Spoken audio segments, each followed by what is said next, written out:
It's really about knowing the why. Like you mentioned, knowing the why for your content, and also thinking about the learners or the readers or the prospects or the customer journey.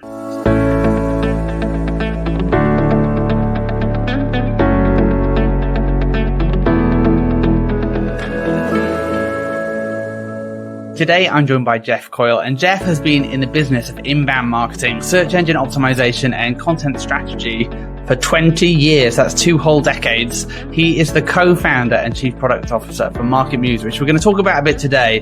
But they use artificial intelligence, natural language processing, all the other buzzwords, including machine learning, algorithms.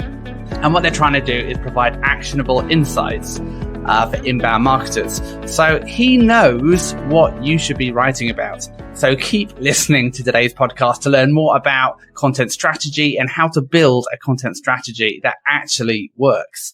Jeff, thank you so much for joining us today. It's great to be here. Thanks, man. And I want to kind of dig into your story about, I checked out your LinkedIn.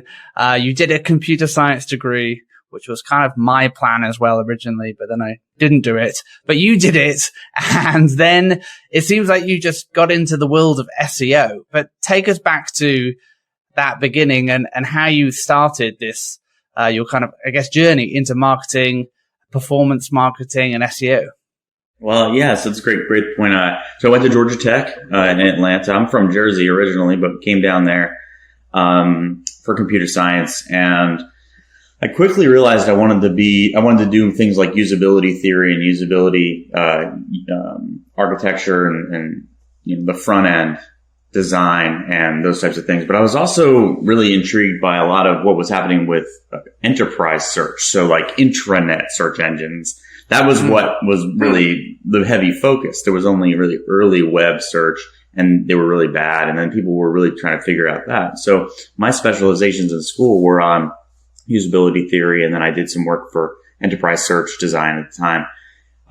When I was a junior in college, I started working for a small startup called Knowledge Storm. And what Knowledge Storm was, I was their first intern of all things, and we were generating leads for software companies, and we're generating them with content syndication. So basically, this was nobody knew what content marketing was, and we were convincing large software companies to give us their white papers, give us their brochureware, give us do they have any content?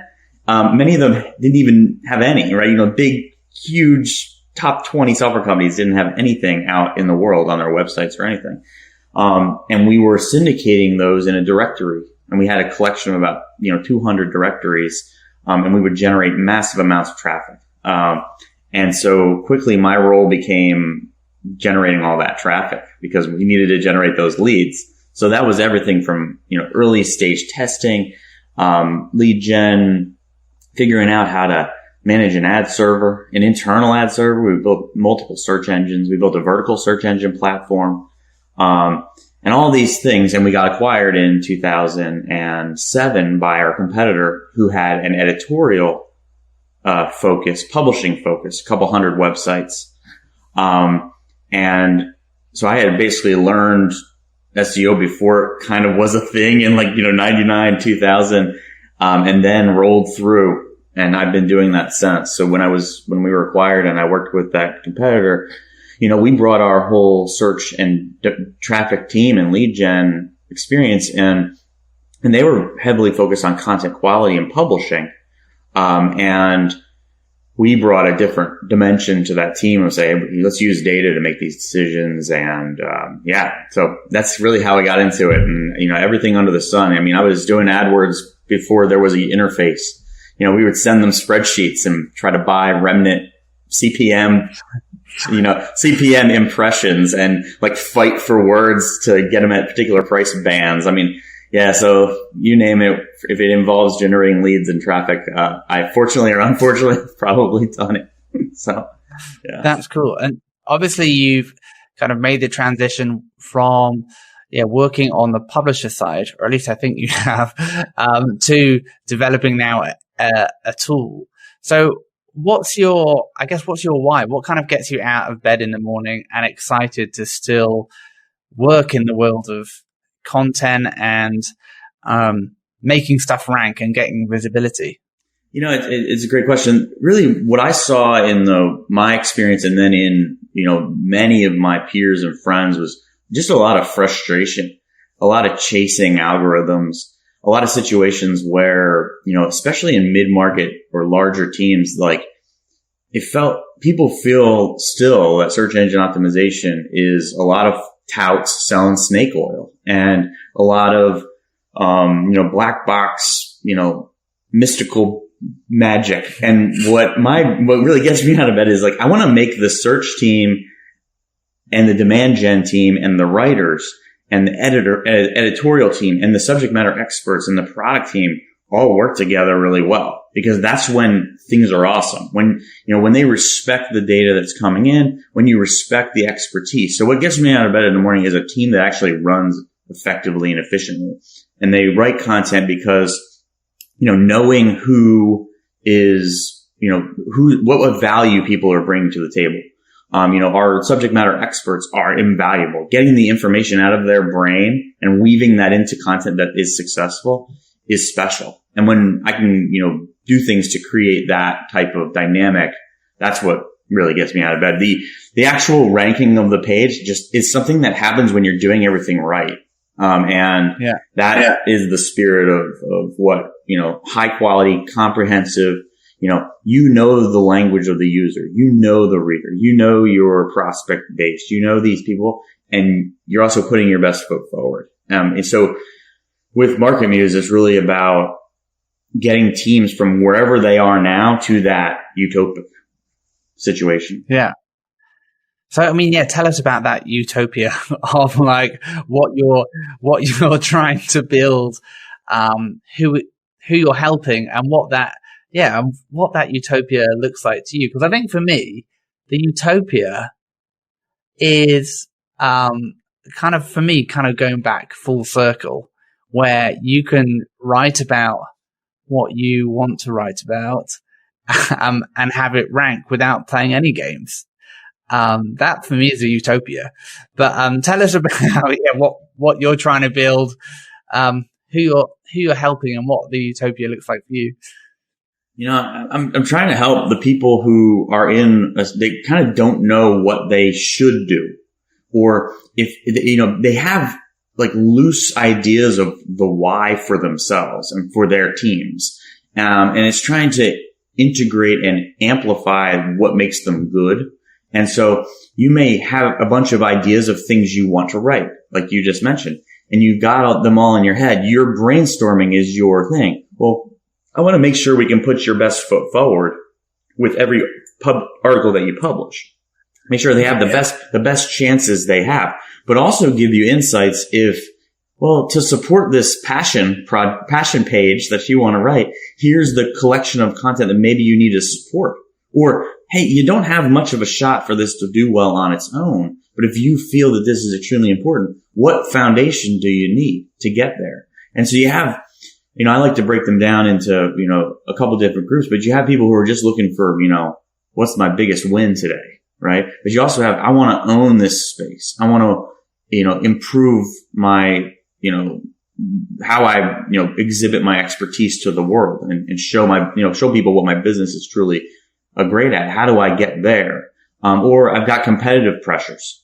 What do I do in light of the fact that there's, a billion people publishing on the topics I care about? Or, you might be in a marketing services org type role at a large enterprise. You had to approve your editorial calendar a year in advance practically.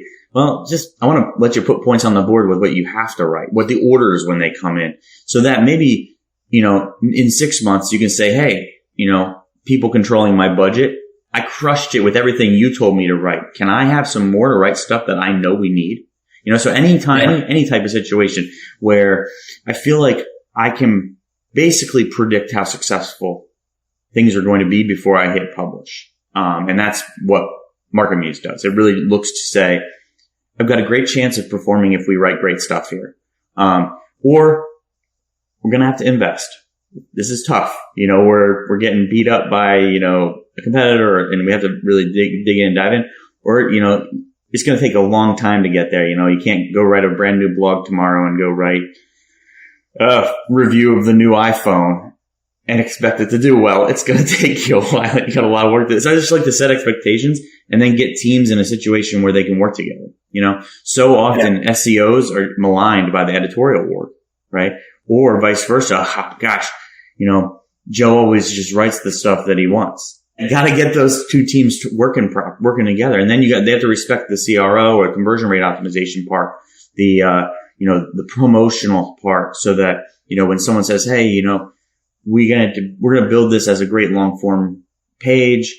But we also have something that is a content upgrade. It's going to make this page make even more money. Everybody's got to realize that if that page makes more money, or whatever your KPI is, you're going to get more budget to write more pages like it. You're not different teams. You got to get all aligned on what value you bring to the table. And I think that's really the output. It gets back to what gets you out of bed. It's teams that get that they're all working together and they're not just trying to SEO edit someone else's art. And it makes, because, it just makes people feel bad, right? They're plopping ads on my page, or they're wiggling in keywords into my, creative writing. It's like, no, that's not what it's about. And teams that still work under those operations patterns, they struggle. They typically fight to equilibrium or fight to the bottom. And ones that get together, work together, they're the ones that succeed. So. Yeah. So, what we're beginning to touch into is content strategy. So when you try and explain to someone like what content strategy is and how it works, how do you explain what to write about and how to write about it, and the impact that can have? No, it's a great question. So it's really about knowing the why.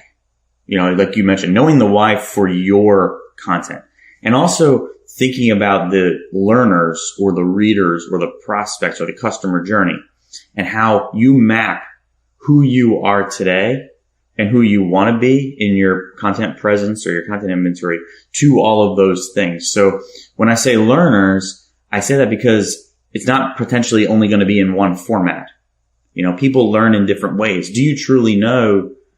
Are you marketing to the general populace or to a specific subset? Do you know how they consume content, on what medium, in what formats? And do you know how those formats map to different stages of the customer journey, reader journey, or otherwise? And when you can smush all that together into a picture for who you're writing for, and know who you are and who you want to be, that's the answer, right? You're writing the content and putting it in the forms that matter for the people who can consume it. And if you can do all of that, bravo. But that's your content strategy. A lot of times it gets limited to, just the word you're writing today. So you can distill it and say, I want to grow to this KPI in any means necessary, right? It can be that simple, right? Or it can be, okay, I know I need to speak to this entire group. I need to write in these particular patterns, these writing structures, and here's my strategy. So it can be very simple. It can be very complex, but it's got to speak the language of the reader. And the goal has to be clear. If it's just traffic though, I'd say, and that's all you're thinking about is one metric, you're probably in an isolated team. And so if your SEO team is measured only by organic traffic, and your writing team is only measured by the amount of content they write, and your demand gen team is only measured on their lead goals, you're in trouble. And that's, that's what we typically see is the content strategy is one where you have a unified group of KPI driving those decisions. Yeah. I think that's super helpful.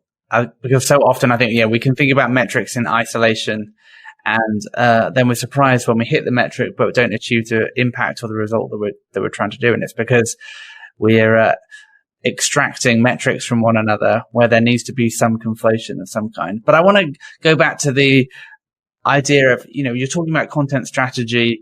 You talked about the importance of understanding our users and the journey that they're on. So the user journey that the users are on, and their intent or need, and how that aligns with what we're trying to communicate. I think often when we're going through that process, we can, as marketers, develop personas. We can create a, fictitious or imagined user journey. How do you ensure that these avatars or personas that you're creating, the user journeys that you think these avatars or personas are on, how do you make sure that you're not just doing that in a vacuum and that you're actually using empirical data to back the persona and the user journey that you think people are on? Because I think as marketers, we can be quite arrogant sometimes in thinking, well, this is the journey that everyone's on. Or, I made up this persona and it's Sally. She's 33. She lives in Atlanta and this is what she wants to do next. So I think theoretically and philosophically, we can, create this lovely journey, but how do you use data to support, that journey? And with the reality that it's more of a flywheel than a journey, with people bouncing in and off. You talked about different media and how we consume it in different ways. The way that we might read something on our phone will be different to our desktop, different from something that we're watching on YouTube. So as we're developing our content strategy, how do you use data to support informed decisions and account for the complexity of the media landscape? That's a really tough question. But no, it's not just about, late stage buyer Ben and who, owns a tractor and wants to own two more and I'm going to sell them to them. It's really about, do I know all the possibilities of what might occur with this audience, of why they might seek out what I'm doing? So it's really doing robust analysis of the whole funnel. And that's where writing teams get into trouble, is they only write for one stage of that journey, right. Or they're writing towards the bottom of the funnel because those pages have the highest conversion rate. Or they're writing into the middle because they're sort of enlightened, or they're writing only top line, early stage because it gets a lot of traffic, and that's where the merged KPI, I think, makes it make sense. And the way that I describe it is you have to earn it. You've got to earn for anything to work. And that's where, how do you know you've gotten it? It's you have content that tells the story that you can solve the problem for many different industries, many different stages of the funnel, but also even like post-purchase troubleshooting, retention, adherence if you're in pharma or otherwise. But you have to have somewhere where you're the valuable resource in that path. If you're not the place for that thing, then you haven't earned the right to perform well for that search. And so your package of content for the things you're writing about, the litmus test is, if someone is this persona and they have this need or this specific intent, is your site a great place to be? Can they get to the page or not? And if it's not, how do you make it the place to be? Because that's really that tells the story. How are you putting yourself in that type of situation? Can you always say you've picked everybody in the world? You've covered the whole journey? No, that's where that kind of additional persona analysis. So let's say we can say we have the most amazing collection of content. If I'm in this stage, if I'm in that stage, I can answer all of these questions. It's great. Well, what if I'm a coffee roaster, in, Canada, just making this up? Is this still the right collection of pages? So you're really asking yourself a question: is my site the best source, or at least a good source for someone to take those steps. So often people think about it from a word perspective, or have I generated the right personas, when it's really just asking that question about today's current state and then fill in the gaps. And that can often be a splash of cold water, when you have focused too much on one stage of the funnel, or, just cause you go out and just cause I'll give you the error, right? The error is looking at the search results only to tell you what you have to write. If you go to a search result and the search result's a bunch of definitions, what is X, what is Y? Yeah. And you say, oh, I need a definition. I'm going to go write the best definition, the best one in the world. And that'll be my best way of ranking. Absolutely false. That is the complete false statement of current SEO, right? It's, you may not have earned the right for your definition to rank yet. You don't have the rest of that funnel. You don't have content about all the related concepts. And so when you're writing for personas, you have to make sure you don't get lost in the page or chasing, correlations, because it can just ice you out. I mean, and people they'll say they'll go in there and they'll write a page that they see, and there's other things we could talk about here, but that is really, to get to the nuts and bolts of it. It's, I know my persona. If I can say, if they went to my site and they had these needs, would they be happy when they left? Yeah. And that's the basics. So. And so, I mean, you talk about creating content at different stages of the funnel: top of the funnel, middle of the funnel, bottom of the funnel, when someone's about to transact. As you're developing your content strategy and your content rollout plan. So we have a good idea about what we're trying to write about, because we're thinking about those different stages of the funnel. We're thinking about who we're writing it for. But in terms of, this is kind of like, how long is a piece of string? How much money do you want to throw at content? So how, in terms of kind of, creating impactful content, or starting with the low hanging fruit to create the most impact, what's your approach for prioritization? And what you've been talking about is, earning the authority or earning the right to rank for a particular topic. So as you're trying to earn that right, and you're trying to combine it with low hanging fruit, is there any kind of uniformity in terms of the approach you should take in sequencing the things that you write about? Yeah, that's a really great question. By the way, was the phrase you used, how long is a piece of string?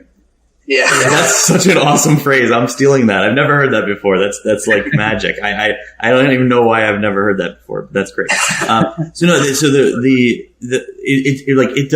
It depends on the amount of money you have, right, to invest, like you mentioned. I think that's where the how long is a piece of string comes from. But also do you have any of those powerful existing entity pages on your site? Where do you have existing momentum? Where do you not? I like to always describe this as if I'm building a brand new website, what do I need to do? I only can look at what my goals are, and I can look outward, right? I can look at competitive cohort profiling. So I could say, Ben wrote this site. He wrote 150 pages about these topics over the course of 2 years. This was his link velocity. And this is how each one of those things did. He's going to write 4 pages per month. Here's his historical trajectory. And I can smush those together from multiple competitors to get a reasonable expectation of what my investment needs to be, right? So if I don't have a site, that's the path, right? If I do have a site, I have a faster path to reality because I know where I have current strength. I know that if I cover this topic well, I have a higher likelihood of succeeding than this other one, and how much investment I need to make. So then I'm basically just prioritizing the outcomes and what I think they're going to influence when I'm doing for ordering. If in the end you're in the same aspirational state, well, I want to create the things that are going to move my KBI sooner first, and then be at that aspirational state in the end. So I want to have more time to marinate with the stuff that's making money as soon as possible or influencing the values that I want. And that's how I would order those things. But at the end goal, if I know why I'm doing this or what I'm doing, it's great. One other cool thing about content strategy is you learn from pages. You can build what I call them like one-page plans, where I'm actually telling the story of what I'm going to build next by analyzing some of my more powerful pages. And so I might have written this great article, right? And it doesn't satisfy the intent of maybe some of the words it's ranking for. It's a great article for generalists, what is XYZ, but it doesn't tell the story of, the middle of the funnel, but it's ranking for some of those things. It doesn't tell the story for someone who's going through this particular pain point, but it is ranking for that page. So I need to go write those pages. So I like to also learn as I go, about these intent mismatches or these variants that pop up that I'm, ranking on page 2 or sometimes ranking number 1 for. But I know when people, back to my first comment, people land on the site, they're actually not happy. So Google didn't do a great job. I'm ranking for this word, right? But my page isn't the best experience for them with that specific intent. And the more cycles you can do on that, the more you win. And so that's where, MarketMuse, we can give you the how do I own this topic, or what's that next page plan for this page, and they keep going. I have a great example. On our site, we have, for content briefs, which is one of our offerings. We were performing really well for content brief examples and samples, but our what is a content brief page didn't have examples or samples. So we go build a content item that shows a bunch of examples, right? Because those people were getting there and they were like, okay, this is cool. This is what is, but it wasn't giving them what they actually wanted. And so you should go through. And then when you look at your competitors, do they have pages that are ranking for stuff that they don't satisfy the user intent? So that's like reflective or reactive strategy. And when you can weave that into your proactive strategy for the goals of the business, that's when you start winning. That's when you start really seeing upside quick. Yeah.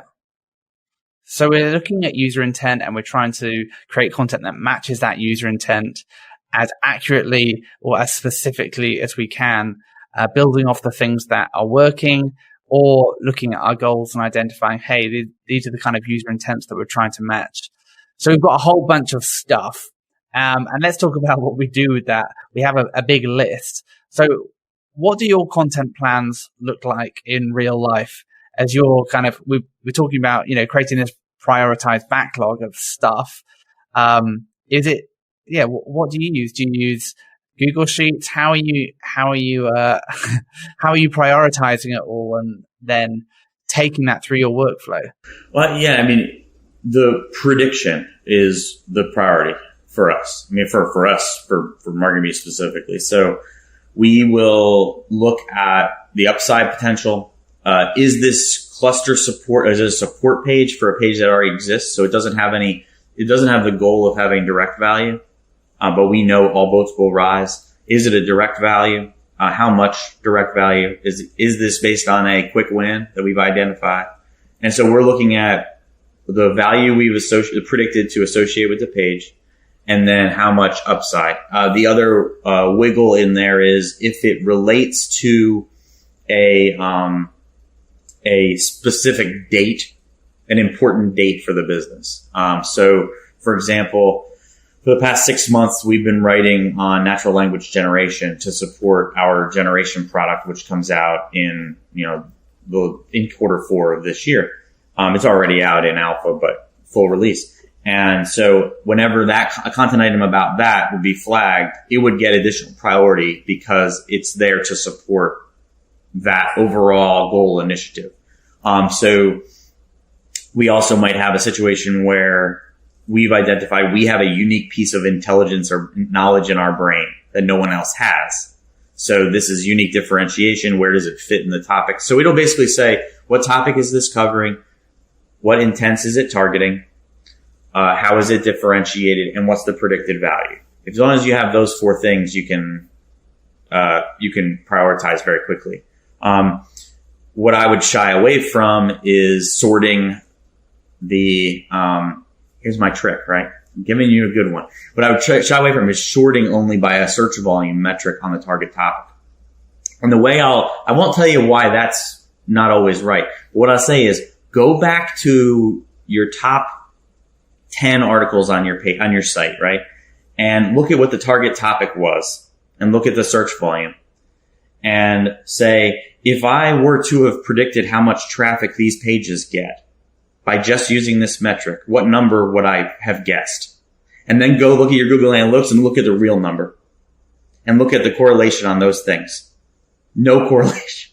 Because I mean, that's the fallacy of using a metric like that only. Use it for directional, but don't use it to predict specifically, because you won't be correlative, right?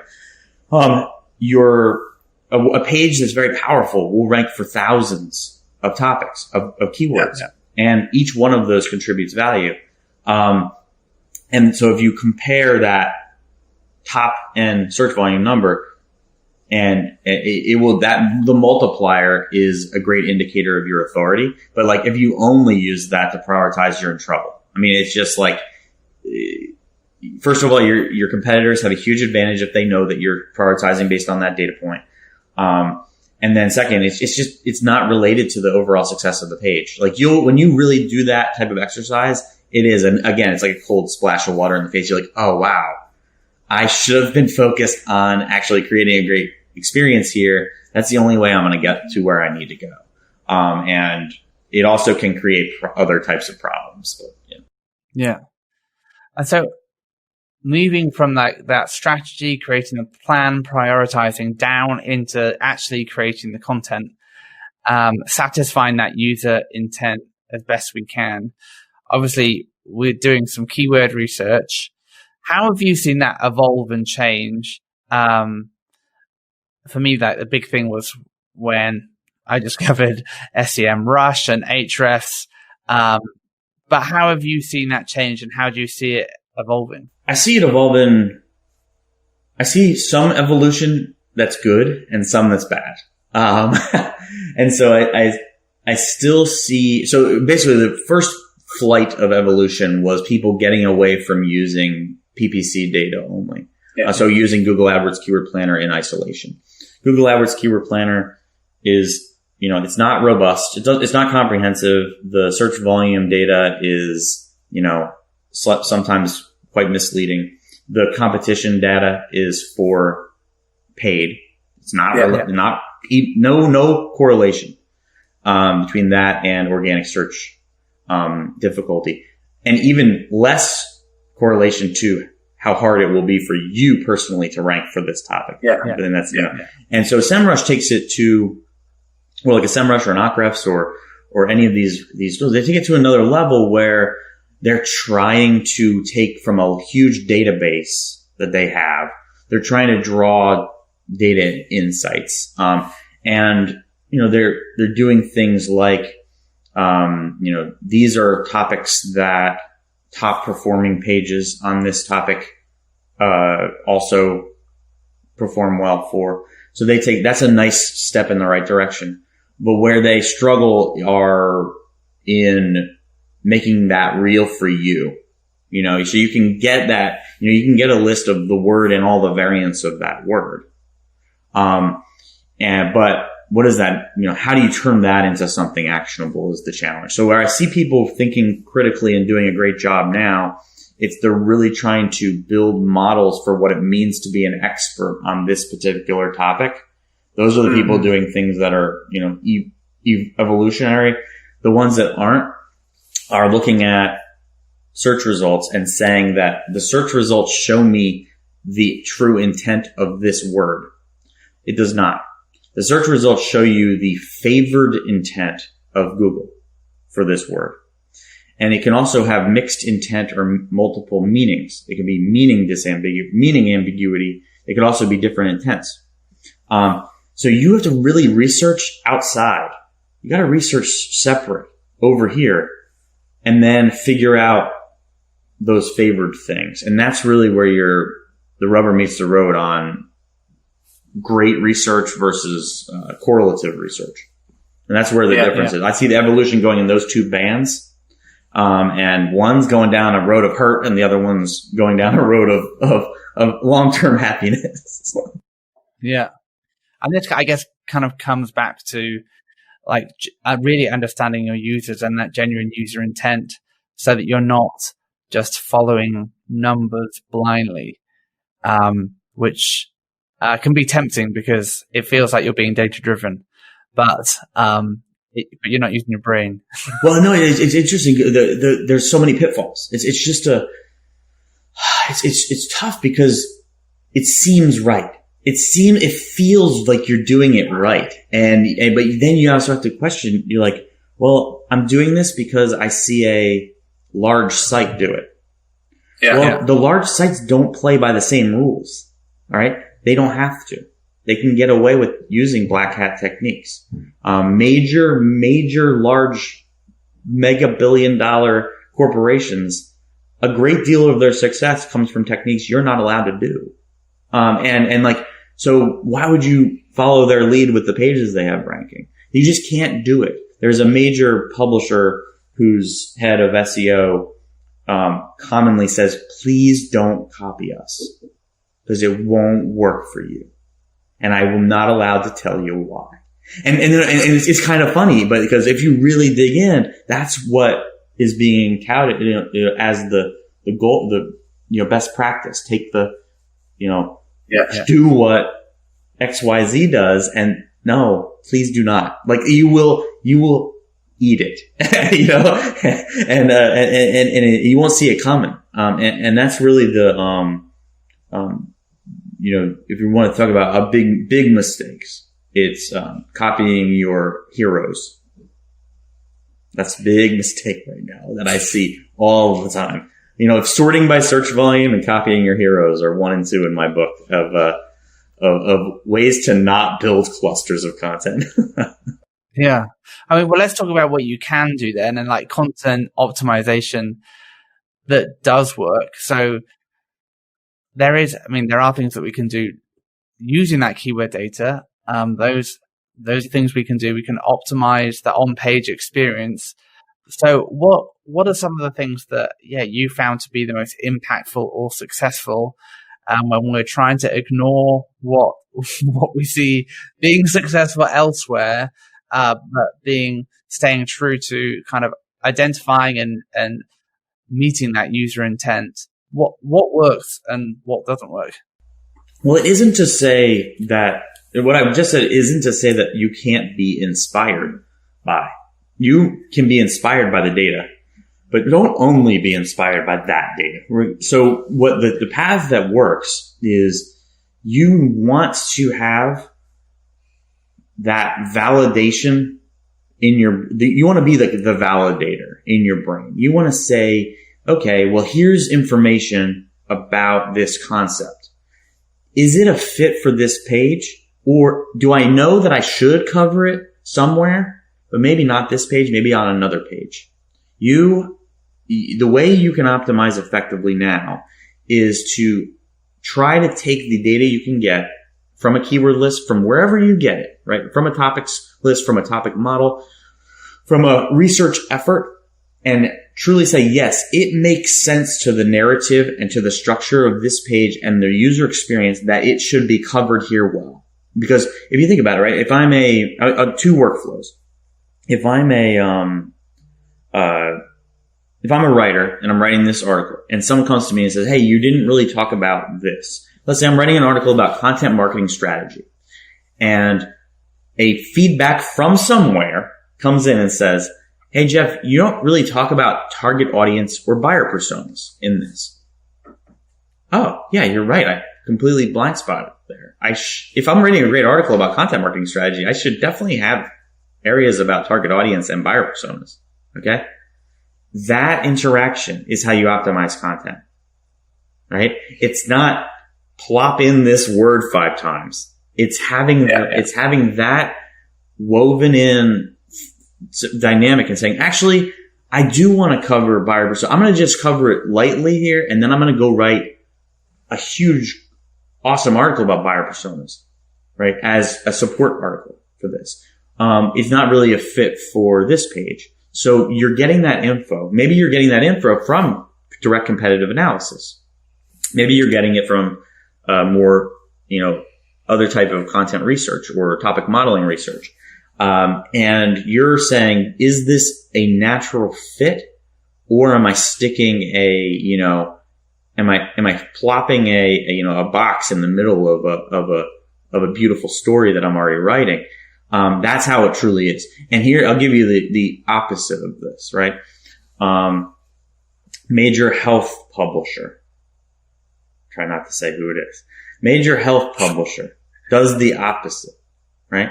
They look at all the competition and they write pages that try to cover all the intent of all the pages in one page.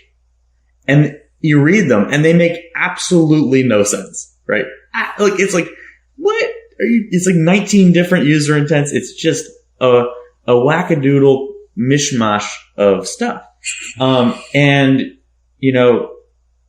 that make sense? That's what you got to ask yourself. Does it truly make sense that we have, something that tells us how to butter bread, and on the same page it's like the benefits of stretching before a workout? How is that possibly sensible? So I think content optimization is about, when you get the insight, do you acknowledge you need to approach that target audience and connect to that concept? And can you naturally figure out a way to weave it in? And if not, can you plan to cover it in some editorially appropriate way? And if you can do that, that's the path to success. And if you think back to any optimization process you've ever done, that's the process you should have done. And it's not in finding the right keywords that should be there is hard. It's hard to figure out the best ones, right? But if you go through that quickie process and say, yeah, that makes sense. Actually, no, I'm not gonna, or, whoa, this is off in left field. This doesn't even make sense. It's stupid, right? Then you'll end up at the right place. If you have that little, angel or devil on your shoulder. The devil spam this in, try to work it in anyway. The angel's like, is this editorially appropriate? And so you basically that's what you're looking to do is be more like the angel there. So I want to kind of go back to what you're talking about with, and I think this is what you were saying, like how you can challenge or be competitive against large content machines. So people who are just churning out terrible content, frankly, but because of their domain authority, they're ranking for it or for a term when they have no right to be, because they don't really know what they're talking about. They're just spitting out content. So how can you compete with large content machines? You've talked about listening to your angel and being editorially appropriate, thinking about user intent, matching that user intent with content that is cognizant of where they are in the funnel. But what else, apart from not spamming people really with like content, how else tactically can you compete with large content machines? It's a great question. It's my passion. You talk about my passion. My passion is competing with large content machines. Competitive cohort analysis is something that I personally have focused on as a path of my research forever. I love competitive analysis. I think it's the path to being good at content strategy, search, editorial. Like, so many editorial teams live in their own bubble. They never even look at their competitors. Then they only think of that saying, I don't want to do what they're doing. We want to be different, right? And then SEOs think of only as competitive as the words that they're ranking for. And so we've got a problem here, right? And how can you compete with content machines? It's to know their editorial calendar and know what they're likely to do and likely not to do. And then track that back to their content. And do they have content that performs for terms where they do not satisfy user intent, where they do not have content that is better than yours? And then it's creating the path that basically chops down the tree. If you know likely what they're not likely to do and maybe where they are focused, and I'm talking getting into the weeds. I know that Joey at this place typically writes 6 articles a month. He writes on these 3 things. Like, I almost want to create a dossier if it really matters that much to me to compete with these machines. How much of a profile can I build for what they're likely to do in 2021?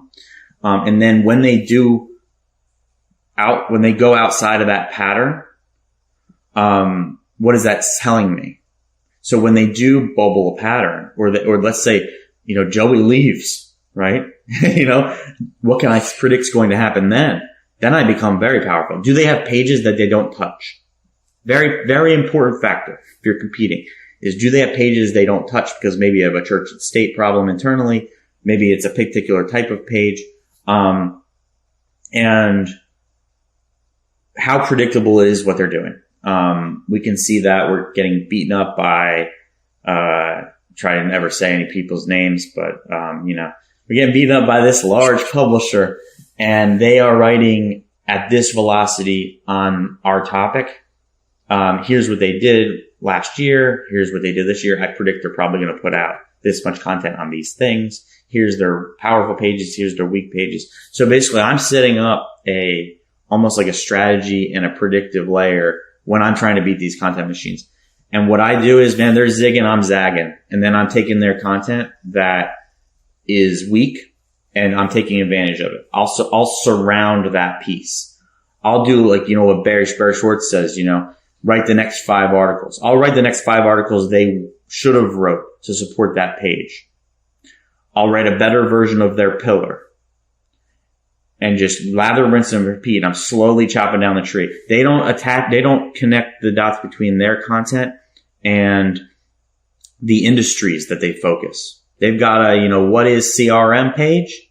They don't talk about what's CRM for, coffee roasters, what's CRM for brewers, they don't, I'm going to write those pages. So I'm really trying to think about the stuff they're not likely to do. And if I can really peg out a predictive lens on what they're going to publish and I'm right a few times, then I can set my watch to it. That's how you beat the big guys. It's the only way. And so the way that you're doing that, you're saying, you're going into their sites, you're looking at what they're publishing cadence, what they're writing about. How are you automating that process other than, or are you literally clicking through? That's what MarketMuse does. That's one of the mechanisms that we've built. But you can actually automate some of that as well. Because some of it is, not, you have to know what the workflows should be. So you have to take that data and you have to apply it towards that. And, but you can really do that, a lot of times relatively simply. Cause sometimes if it's a big box, I'm not focused on their whole site. I'm only focused on a section. Or you can really tune that. And the thing is, no matter how hard it is, it's still an unfair advantage to do it. And here's why. They spent years to do it. You can do that. If you really put your nose on the ground and really work, you can do that, a couple hours a day for, even if it took you a month, right? And you've just unpacked all the work they've ever done. It's worth it, right? It seems like a lot, but you really can take all the fruits of their labor and unpack it in a week or a month, because you're taking out their wins and their losses. You're predicting their efficiency rates. Content efficiency. How many content items do you publish or update versus how many hit the KPI that you strive against? Your competitors are typically going to be the best of the bunch is 40%, 50%. Typically, especially big box, 5 to 10, 15%. And if you know their efficiency, you know their predictive lens, what they're going to publish, then you can really begin to, figure out how to chop them down. Then you devote maybe 20% of your writing to it. Maybe it's this is my knockout Louis' editorial team. Because I know that he's likely not going to shift. He's likely not going to pivot. Not going to catch up, right? So all you want to do stuff that they're not likely to get, in front of. And for a long time, people a lot of times will look at best practice actual strategy topics. Like in B2B tech, for a while, a popular strategy was, because large B2B tech companies wouldn't write, competitive content because they work at, SAP or whatever, and SAP doesn't want to write any content that has this competitor on it. So these mid-market publishers, had a buffet of killing because they were willing to publish anything to get ahead, right? So that's not saying you should always write those pages, but that's just an example, right? Because you saw that these folks wouldn't do that because they're big and bad, right? And so that's how they work weave their way in to the narrative, is by looking at what these other guys don't do. That's an abstract version, but you can do it for any industry or any topic. And what's great is when you find a zombie. Zombie's a site that's dead. Publishing cadence went down. They got historical value. That's when you can just, have the whole pizza. I like what you're talking about. It's in terms of, analyzing what competitors are doing. And, if you can be more efficient with your content, if you can improve your content efficiency, you will generate that ROI. It's about writing about the right things in the right way that meets the user intent around underserved topic areas, and you will begin to outrank them and outperform them. Exactly. And people often say, well, that sounds boring. Trust me, it's not. And it doesn't say that your good idea. I get random good ideas, from a dream in the shower. I'll write them down. I'll send them to my head content strategist, and I'll say, and the response is typically, well, okay, which outcome is this driving? Is this just a random thing that Jeff came up with? But no, the brainstorms are good because that's your creativity. That's where your subject matter experts come in. And then how do you weave that back into the goal? We're writing a post right now about the hidden world of enterprise SEO, and that enterprise SEOs get away with everything, right?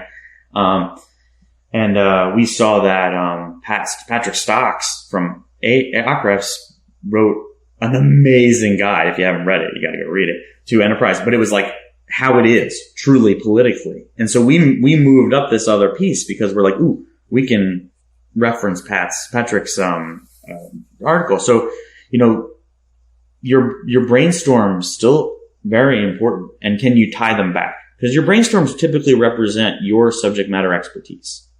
Mm-hmm. And how can you connect those to your, opportunistic creation goals? What's the thing about this topic that only Ben knows? When I work with a lawyer or a doctor or something that I don't know the space on, I'll always say, what's the thing about using, Monday that only I'm just thinking, and we're I know 50 things nobody knows, right? What if you're looking with a lawyer? What's the thing about this local justice system where you mainly operate and are in the courtroom? What is the stuff about this that no one knows? And I'll go through a topic model with them, and I'll say, what's the thing about the court docket system that only you know because you live it. And you're like, what? Nothing special about that. And then you're like, no, like, what time of day? Who's involved? Is there any hiccups? Are there ever any, like, is it ever late? And then they start telling stories. And then you're like, this is the stuff. This is the stuff that nobody knows, right? It's that, you have to, how you have to do an X type, scrape, data format to get, render JavaScript out of Screaming Frog. There's there's people who are writing those articles, and that's a stupid example, but it is when you are the expert, it means something to you, and then you can turn that into a narrative. So there's always a place for brainstorming. Yeah. And I think that's what excites me. It's about identifying those, because I think when we look at sites like Medium, which have great content, but typically doesn't rank. It's like you'll find fascinating content in there. And it's thinking, okay, well, how can you apply that kind of great editorial, great content that you find in somewhere like Medium with, some understanding of that user intent, the user journey, and content optimization. And that, I think, that's the sweet spot of, what to write about and insight versus, how to write it. Right on the nose is what's something that was meaningful or impactful, and why was it impactful? Like, why did it hit? Like the article I was talking about from Patrick, it was because unless you've worked in a large enterprise, some of the stuff he talked about the politics and aligning teams, like, you never know. And so, like, it really examined what it really feels like to be in his shoes, while it's still to have been in his shoes, while it still actually is informative. So I think that, I always like to put your personas in situations. That's what are their pain points? Like, I'm worried because, I'm maybe not the decision maker for my marketing technology stack. But I really wish there was a better solution than this one. We have this as an installed offering, installed software. Okay. What's the thing that person would want to read?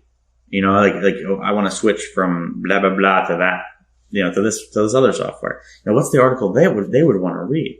Mm-hmm. And you just got to trust that the more times you actually hit on a real pain point with your content, or really get someone to relate to it. That's the stuff on Medium. You read, you're like, this is really good, and you're mapping that back to the journey.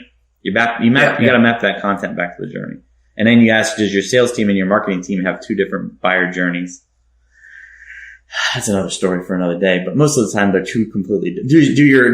Does your sales team's, process map to your marketing team's buyer journey as well? And those two things are often out of alignment.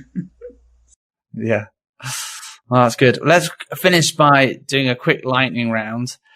What of your personal habits over the past, couple of decades have you been working in SEO, do you think has contributed most to your success? It was really hard for me to in my early years to naturally be to have natural empathy. And I think my ever striving goal to be empathetic when I wasn't naturally that as a child is the thing. I have to like force it, like, and really focus on it to be successful. That's what keeps me going, is I actually care about the people that I work with and are my customers. Like, I actually want them to succeed. It's not bullshit. I mean, and like, that is true. And that's, like, you asked, like, the passion. I've got to actually want them to be successful for me to be, and that has worked. If I worked for a place where, I didn't actually care about the customers or people being successful, it wouldn't work for me, because I would just be like, I would feel like fraud, So I have to care. Yeah. So. Can you share, apart from MarketMuse, obviously, internet resource or tool that you use regularly that you really rate? Oh gosh, so many of them. But let me think. I really love. I'll give you a blog and a tool. I'll give you a blog and a couple tools. I think Kevin Indig writes some of the best content on the web. It's becoming a little bit trite to say that because like now everybody knows who he is. But like I've always thought Kevin. Oh, you don't know who Kevin is? Oh, he's wonderful. Go read his blog, Kevin-Indig. I really think he gets it like no one else does. And I just watching him like become a superpower of SEO has been very happy to see. He's so cool. So I love his stuff. I think the Ahrefs blog is one you got to read. I mentioned Patrick Stocks, but there's a couple people writing for that are just super good. They're not just touting their software product. The software product's awesome, but that's not what they're doing there. Tools, there's a software product called MadKudu, MadKudu, and it does predictive lead scoring. I think that company is destined for great things. It's a wonderful, wonderful software product, an artificial intelligence software product, machine learning software product. The other one that you might not have heard of is called Phantom Buster. Go check out Phantom Buster. It's a automation platform for things like, for hustling. It's an automation platform for people who want to hustle. Just check it out. Yeah, check out Phantom Buster. It's pretty cool. That's pretty cool. So those are my 4. You asked me for 1. I give you 4. That's good. What book would you recommend, and why? It depends on the goal of the book, right? But I like to see how things were done manually. So I always keep a book on me. It's called Content Audits and Inventories. And it's in the Content Wrangler series, which was a Scott Abel vehicle. It's a couple years old. It tells you how hard this used to be manually. Cause it actually like walks through like the gross, and they have another one in that series that's about enterprise content strategy. It's like the gross manual processes, right? And then a more updated version, a great content item, a great book to get is Content Chemistry by Andy Crestodina. I love that book. If someone's just getting into this, I always like issue that as a must read. And then there's a great book by a late friend of mine, James Mathewson, called Outside In Marketing. And he used to work at IBM, and that is such a super cool book. It's like, it takes a completely different lens on persona development. So relevant to what we were talking about today. But yeah, so Outside In Marketing, Content Chemistry are more like now. And then, if you want to show how the people used to do it manually, go check out, Content Audits and Inventories. It's super dry, but like you gotta read it. Like it really shows you, oh my gosh, this was hard. So, yeah. So. And finally, for someone at the start of their digital media journey, maybe they're just starting out, maybe it is a new website, they're creating a new publication. What is one piece of advice that you give them to stay on the straight and narrow?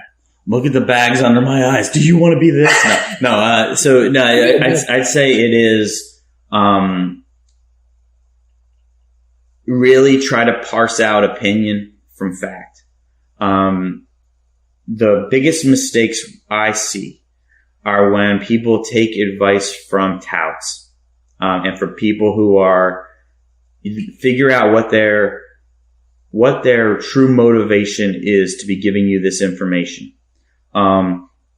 And is it because they get an affiliate check every quarter? And really in our space, that's the toughest thing to differentiate. If you're just getting into this, think about the motivation. I love this game, right? And I love making people successful. I also am a co-founder of a software product that I want you to buy. No, I mean, there's no question. You should buy MarketMuse, right? But I'm very clear about it. Like, I will also help you. I'll also stay up late if you call me on the phone and do this with you. Cause like, I really give a shit, right? Sorry if this is expletive deleted, but make sure that the advice you take is truly for the art of the game, for the spirit of the game. That's why like books like The Art of SEO is a great one to cross check anything you hear with. That's, a Stephen Spencer and Eric Enge book.